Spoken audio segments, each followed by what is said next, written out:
Salut les flatteux et bienvenue sur Passion VV Aircoled.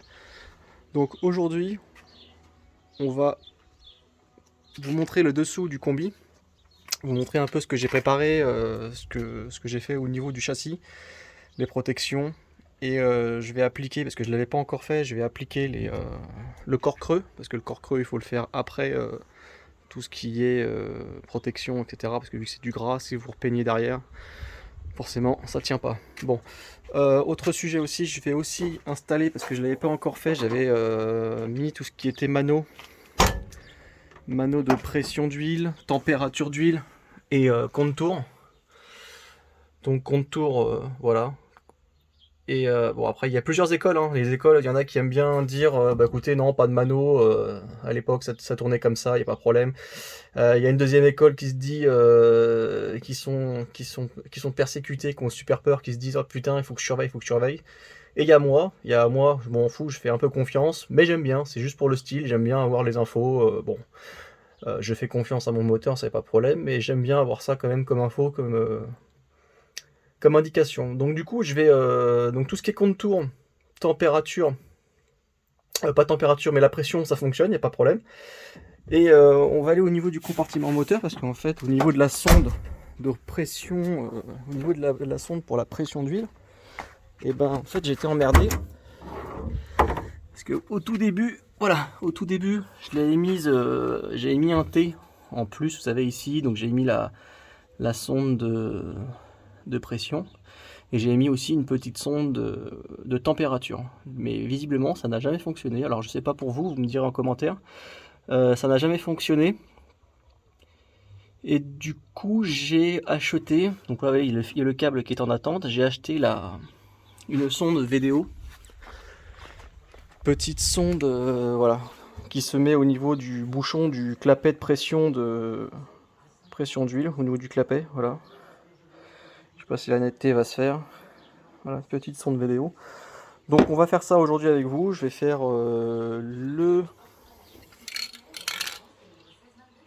voilà, c'est ce produit-là que je vais mettre dans les corps creux, j'en ai d'autres.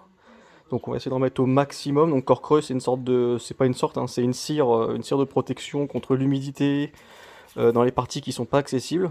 Donc bon, après évidemment, hein, vous mettez pas ça sur sur des carrosseries qui sont déjà en dentelle ou rouillées pourrave, hein, ça servirait à rien. Là, moi le mien il est sain, donc je vais quand même rajouter ça en plus dans les corps creux. Ça fera une protection en plus, ça durera le temps que ça durera. Et puis voilà, donc c'est une gamme professionnelle F400 pour ceux qui connaissent. Donc voilà, bah écoutez, je vais vous remettre sur le trépied. Voilà, je vais vous remettre sur le trépied, je vais vous lever le bus. Et puis on va attaquer le schmilblick.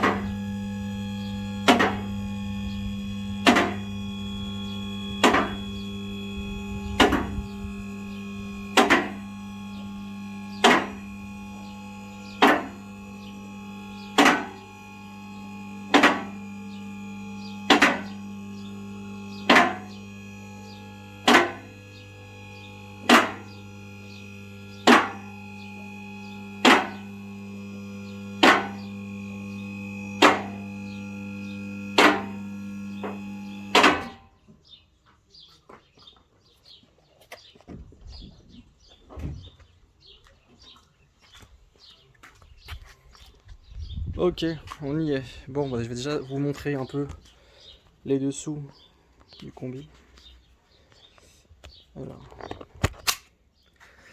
Alors voilà ce que j'ai fait.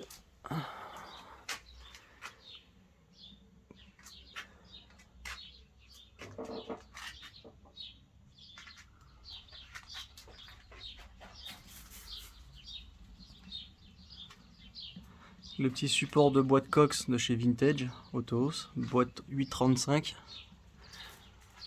J'ai changé tout ce qui était joint, histoire de repartir propre. Là le moteur par en dessous.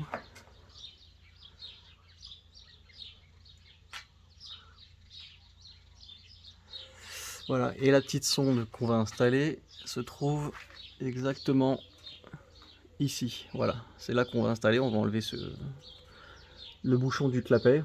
Donc il y a un gros ressort qui est, dès qu'on va l'enlever au dernier filetage, ça va sauter, ça va couler un peu d'huile. Bon, c'est pas bien méchant. Et puis on y installera la sonde.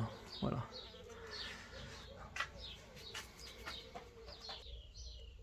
Bon, ça y est, on se retrouve. Donc du coup, j'ai installé vous voyez, une sorte de buse, une longue buse pour aller loin dans les tuyaux, dans les trous en fait. Donc vous allez le plus loin possible, vous appuyez et vous verrez pas, mais au bout en fait, il y a 3 petits trous. Et en fait, quand on pulvérise, ça part un peu en forme de parapluie.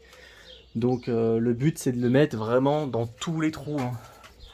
Je sais pas si vous verrez, mais en fait, voyez là, dans tous les trous que vous voyez en haut, là, dans les longerons, faut vraiment en mettre au maximum de là où vous pouvez en mettre en fait, hein. Donc voilà, moi j'ai encore les plaques comme ça, un Westie, vous savez, j'ai encore les plaques de sûrement là où il y avait les réserves d'eau. Et là, ce que vous pouvez voir, en fait, je vous le montrerai. En fait, là, c'est le petit échappement et la prise d'air en fait pour le chauffage diesel qui est dans le compartiment. Donc du coup, je l'ai fixé là, moi.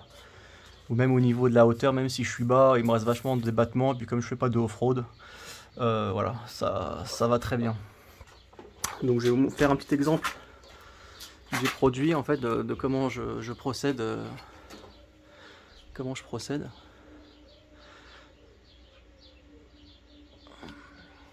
Voilà. Donc le but, ouais, voilà, vous mettez la buse là-dedans. Vous allez le plus loin possible. Et là, vous appuyez et vous ressortez. Voilà. Bon, après, vous nettoyez le surplus, hein, tout ce qui fait un peu dégueulasse, là, vous le nettoyez. Et vous faites pareil de l'autre côté. Vous allez le plus loin possible. Voilà, et vous appuyez. Bon, bah écoutez, je vais finir tout ça, parce que je vais pas vous faire tous les trous avec moi. Et je vous reprends tout à l'heure. Bon, bah nous revoilà sous le moteur. J'ai fini tous les corps creux. Et là, on va attaquer la petite sonde que vous voyez là. On va commencer à enlever ça. Donc pour ça, il faut se munir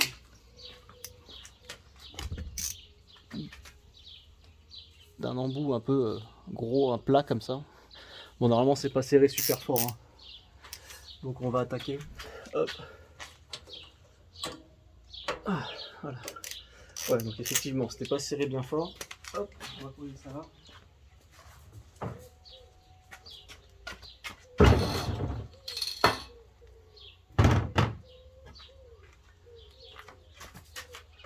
Voilà. Et ce que vous faites après, vous prenez une sorte de petite bassine comme ça pour enlever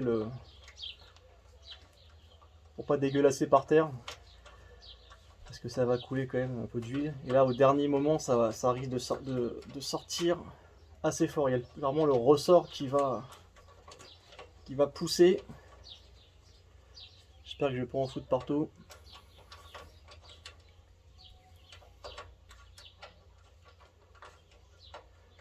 Là, on devrait arriver à la fin. Je vais poser l'outil. Hop.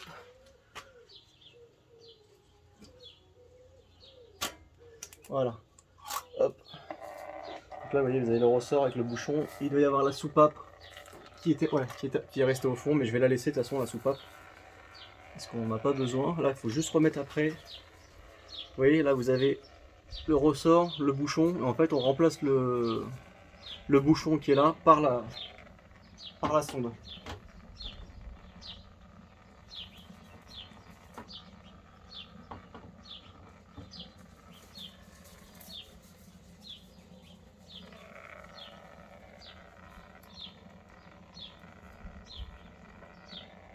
Voilà, on n'oublie pas de remettre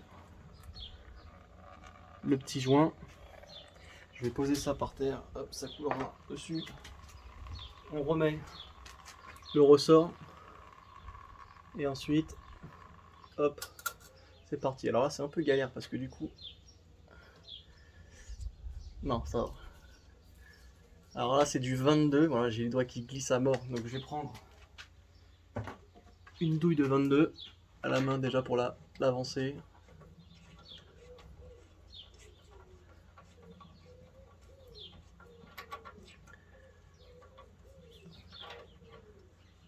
Hop là, voilà.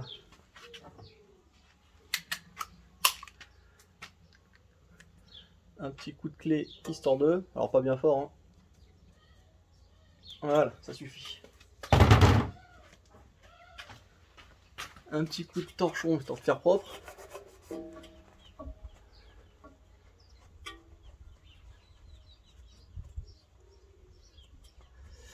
Et voilà, bah, du coup il me restera juste à rallonger mon câble, le câble qui vient du moteur juste au-dessus, de le brancher à cette sonde là en essayant de le faire passer, enfin, c'est que ça chauffe pas trop au niveau des cylindres, donc je vais l'éloigner au maximum. Je vais essayer de sûrement le faire passer par derrière là, et faire une petite prise, petite patte ici là, voilà. Ok, bon bah écoutez dans l'ensemble, et puis je vous reprendrai tout à l'heure pour vous montrer un peu le résultat au niveau des manos. Voilà, donc n'oubliez pas, hein, on partage, un petit pouce bleu comme d'habitude, hein, je sais que ça fait un peu copieur comme les autres.